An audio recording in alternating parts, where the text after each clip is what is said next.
Welcome back to the 2023 first January portfolio update of the year. Currently, both my portfolios are sitting at a combined wealth of $18,850.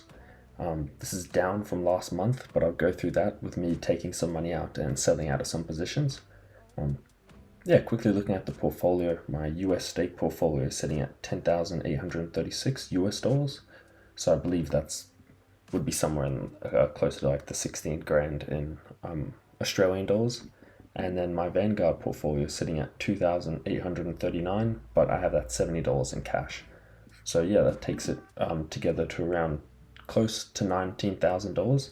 It was 20,000 in the start of December, but like I said, I sold some stuff. Kind of looking through it at the overall market, you can see just how rough of a just month it was for lots of different sectors. Even look at technology, which I have a lot of my portfolio in. Apple down 12.23%, Microsoft down, Google down the same as Apple pretty much. Just a really rough month. And even if I go through the portfolio, you can see just with the overall market the last month, again down 3.26%, and yeah, just not really pretty. If we go back, you can see, especially in comparison to the last portfolio update, which was December going to January now. I had a few more positions, but I'll go through that now. If you kind of wanted to, this is kind of looking through my recent transactions, we'll start at the start of December. And I sold out of SPY and put it all into VOO, sold a bit out of QQQ and sold out of Meta a bit.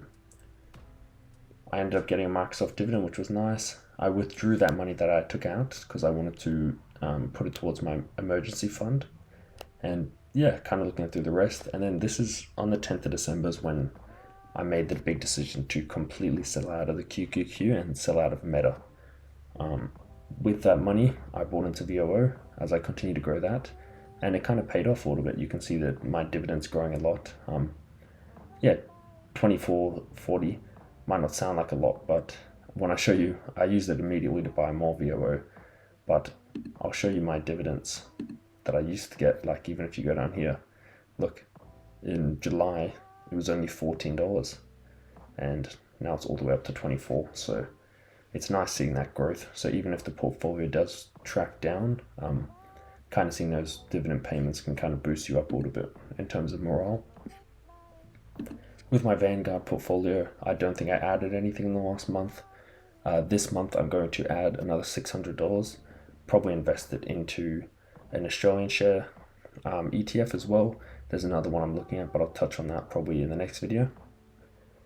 But yeah, it's been a rough month for a lot of investors again, as things kind of continue to trade down with inflation, fears, cost of living, everything like that. In terms of my plans for the upcoming year, I already did a video on this one with my, I believe it was my investment plan for 2023. So yeah, you can kind of go through that if you want a more in-depth analysis, but I kind of spoke on wanting to simplify my portfolio because I think I just had way too many positions I didn't like. Even right now, Amazon, great company, but I don't know if it's a stock I want to be in right now.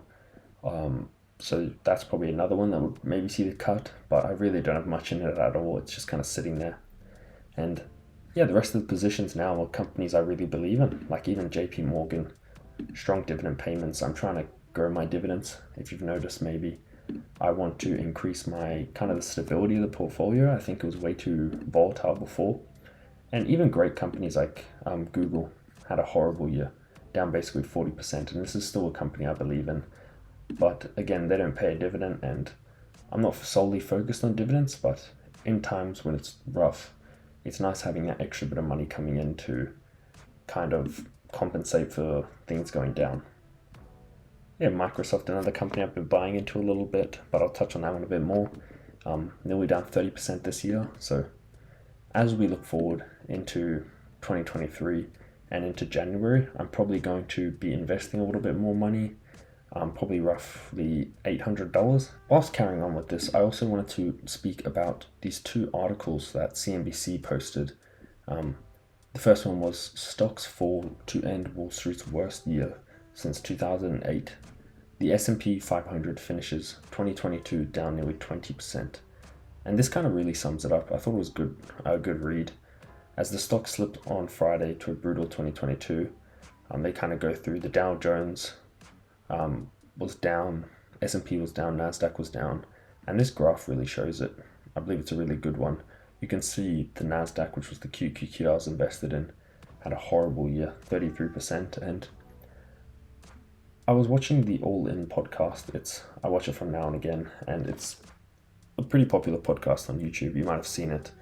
And they were kind of speaking about how companies are really trying to become more efficient. You can see with the people laying off staff, trying to cut the costs and try to turn a profit just to kind of stay alive and kind of focus on that to potentially get funding in the future. But it was a really good read, this, and I recommend going through some of this and kind of just seeing how things were down. And even they released the second one, which was the NASDAQ closing out its first fourth quarter slump since the dot-com crash. And yeah, it's just been a horrible month for tech investors.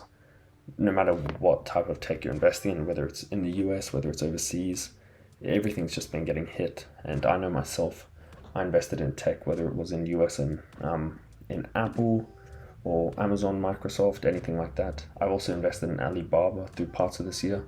Lost a lot of money on that, but that was another lesson. But yeah, it was a rough month and rough year, I should say, for tech. And as someone who probably had, like I was looking at some of my older videos, I probably had around 70% of my portfolio in tech.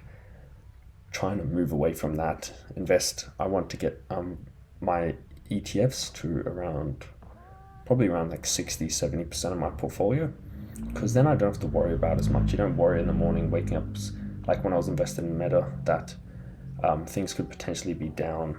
I can even go and show you down.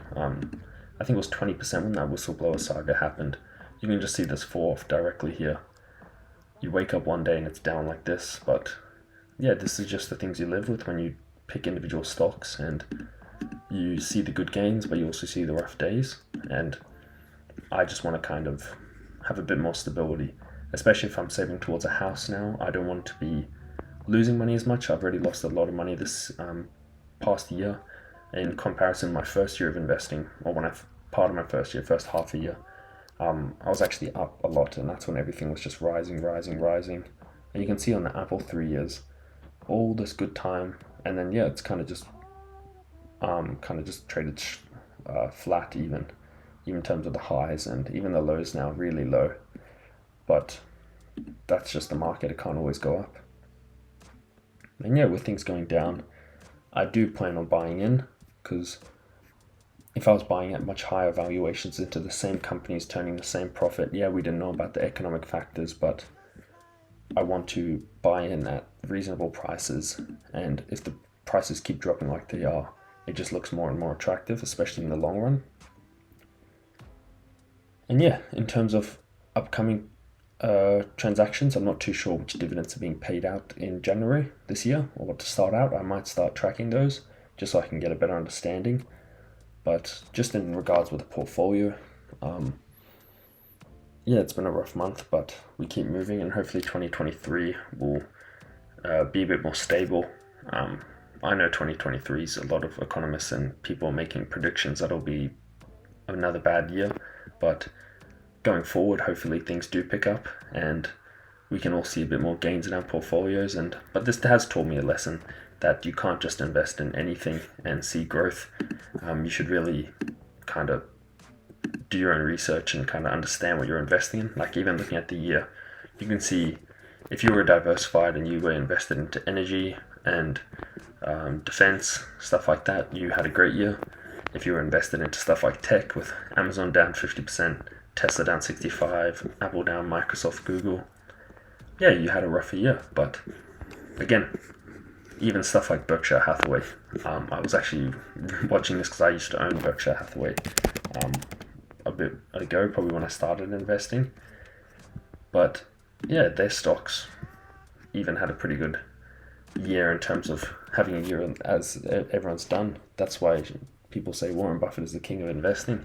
Even in a rough year, he still managed to have the Berkshire Hathaway have a positive year. Even if it is only 3.35%, that's a great year in terms of the S&P being down 20%. So yeah, that just shows you how important diversification is, and not just being too overly invested into one area. Even with Berkshire Hathaway, he's invested heavily into Apple, but he has things like rail investments, invested into finances like Bank of America, which kind of helps. But yeah, going forward, hopefully we can kind of get back on track. And yeah, this year, which is a bit more stable for myself, I can hopefully invest more money and get the portfolio to $30,000, which is kind of a goal of mine.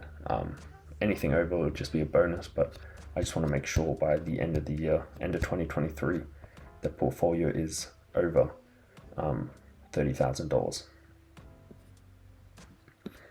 I plan on doing, if you want, like I said, a more in-depth version and a more in-depth update of my plan for the upcoming year, I would go and watch my investment plan for 2023. I took more of a deep dive into everything in regarding them, but that is more of just an update around how the portfolios are sitting at the moment.